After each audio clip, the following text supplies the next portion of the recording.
Hi hello అందరికీ నమస్కారం అండి. శాండీ బ్లాగ్ స్వాగతం. డే రొటీన్ వ్లాగ్లో ఈరోజు నా డైలీ రొటీన్ అయితే మీతో షేర్ చేయబోతున్నాను. ఫస్ట్ అయితే ఇంట్లో దీపం లక్షవారం రోజు దీపం నిన్నటి పనులన్నీ అయిపోయాయి కదండి. లక్షవారం రోజు మళ్ళీ మాప్ పెట్టుకొని, అంటే నిన్న కొంచెం ఆయిల్ ఒలిగిపోయింది, మళ్ళీ మాప్ పెట్టుకొని మళ్ళీ నీట్గా అన్నీ చేసుకొని ద్వారబంధాలు ముగ్గులో వేసి ఇంట్లో దీపం అయితే ఇలా పెట్టుకున్నాను. పువ్వులైతే అంతగా లేవు, తప్పని వాటితో అడ్జస్ట్ అయిపోయాను అనమాట.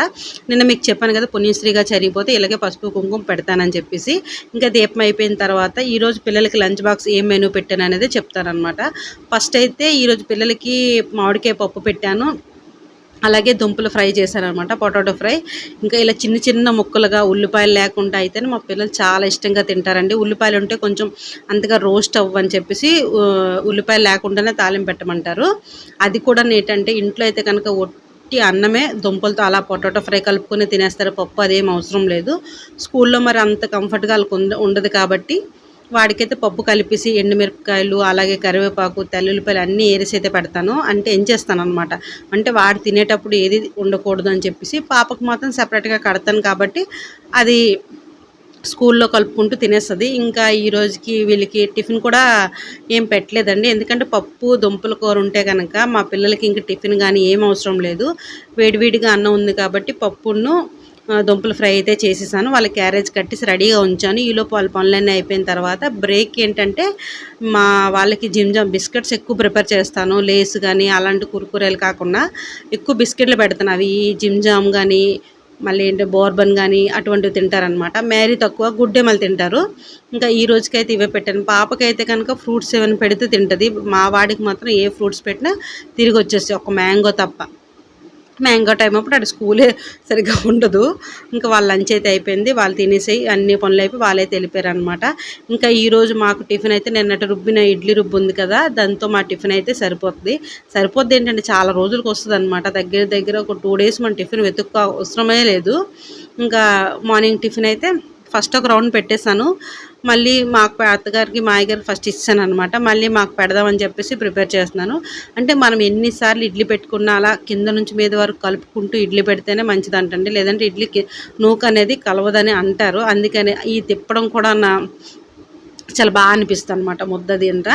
ఇంకా ఇడ్లీ పెట్టేసి ఇంకా ఈరోజు వంట వరకు అయితే ఏం చేయదలుచుకోలేదు. ఇంకా అత్తగారు అయితే బయలుదేరిపోయారు అనమాట బావగారు ఇంటికి. అంటే టిఫిన్ చేసి వాళ్ళు కరెక్ట్గా 11:30 ఈ టైంకి అయితే వెళ్ళిపోయారు. నేను ఈలోపు టిఫిన్ అయిపోయిన తర్వాత ఇంకా మిషన్ తీసుకుందాము, కొలాయి అయితే వచ్చిన తర్వాత అనుకొని మా టిఫిన్స్ అయితే అవుతున్నాయి. చట్నీ ఏంటంటే నైట్ కొంచెం ఉండేది, ఆ చట్నీతో సగం వరకు పెట్టాను, సగం వరకు సరిపోలేదు, మళ్ళీ చట్నీ చేయాల్సి వచ్చిందనమాట. ఇంక ఇడ్లీ పెట్టేసి ఒక పక్క, అంటే కొంచెం చట్నీ ఉంది కాబట్టి ఒక పక్క ఇడ్లీ పెట్టేసి తర్వాత మళ్ళీ చట్నీ చేద్దామని చెప్పేసి ఫస్ట్ అయితే ఇడ్లీ పెడుతున్నాను.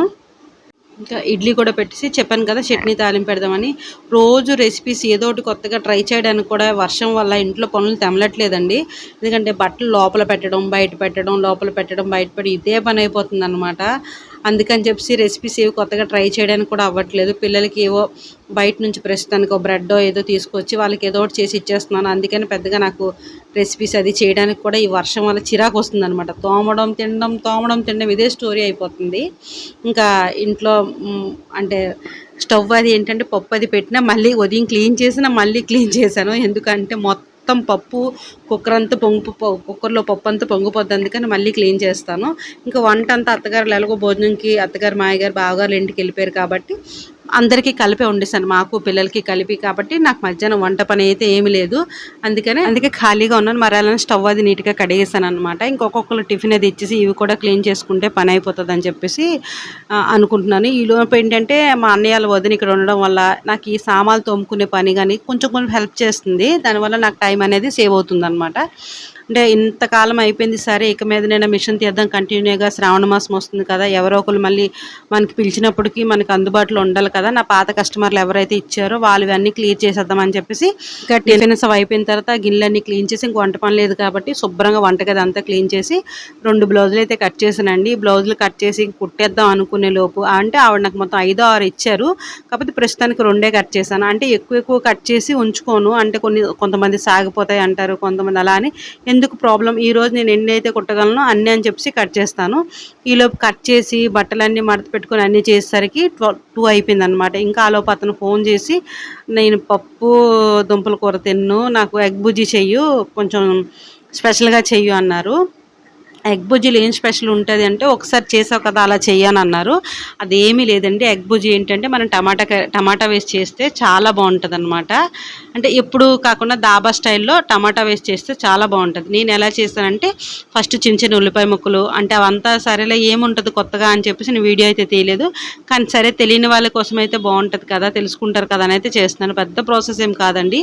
చిన్న చిన్న ఉల్లిపాయ ముక్కలు బాగా వేగిన తర్వాత టమాటా వేసిన తర్వాత అవి కూడా బాగా, టమాటా ముక్కలు ఉల్లిపాయ ముక్కలు అనేది ఎంత చిన్నగా కట్ చేస్తే అంత బాగా మగ్గుతాయి. ఇవి బాగా మగ్గిన తర్వాత ఉప్పు, కారం, గరం మసాలా, ధనియాల పొడి, అలాగే సాల్ట్ అన్నీ వేసి అవి కూడా బాగా మగ్గిపోవాలన్నమాట. మసాలా ఎంత అంటే టమాటా మనకు కనిపించకూడదు, అంత బాగా మగ్గిపోవాలి. అవి బాగా మగ్గిన తర్వాత గుడ్లు అనేది మనం కొట్టి సేమ్ ఎగ్ బుజ్జికి ఎలా అయితే వేస్తామో అలాగే వేసుకొని కొంచెం కలిపేసి మనం మూత పెట్టేయాలి. మూత పెట్టేసి ఒక 5 నిమిషాల తర్వాత తీసామంటే ఎగ్ బుజ్జిలా విడివిడిగా చాలా నీట్‌గా ఉంటది. అంటే విడివిడిగా చక్కగా వస్తదనమాట. ఎంత టేస్ట్‌గా ఉంటదంటే అంత టేస్ట్‌గా ఉంటది. మీరు ట్రై చేయండి. ఇది చపాతీ, రైస్ దేనికైనా చాలా బావుంటది. ప్రెజెంట్ అయితే మేమైతే రైస్‌లో తీసుకున్నారు అతను. చూసారు కదా మీరు కూడా, అంటే ముక్కలుగా సేమ్ ఎగ్ బుజ్జిలాగా అనిపిస్తది. టేస్ట్ మాత్రం వేరే లెవెల్‌లో ఉంటది. ఇదండి ఈరోజు వ్లాగ్ అనమాట. అంటే కొత్తగా రెసిపీస్ ఏం కాదు గానీ, జస్ట్ మిషన్ పని ఉండడం వల్ల, అంటే అనుకోకుండా నాకు మళ్ళీ ఈవినింగ్ అయితే నాకు పాప తీసుకుంది హోంవర్క్ చేయడానికని.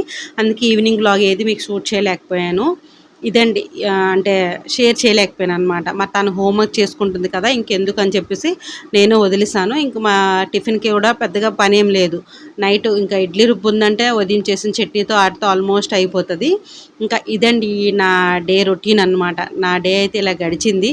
వీడియో కనుక నచ్చితే లైక్ కొట్టండి, షేర్ చేయండి, ప్లీజ్ సపోర్ట్ చేయండి. మీరు కూడా ఎగ్ బుజ్జి ఇలా ట్రై చేయండి. ఎలా వచ్చిందో నాకు కామెంట్ చేయండి. ఓకేనండి. బాయ్.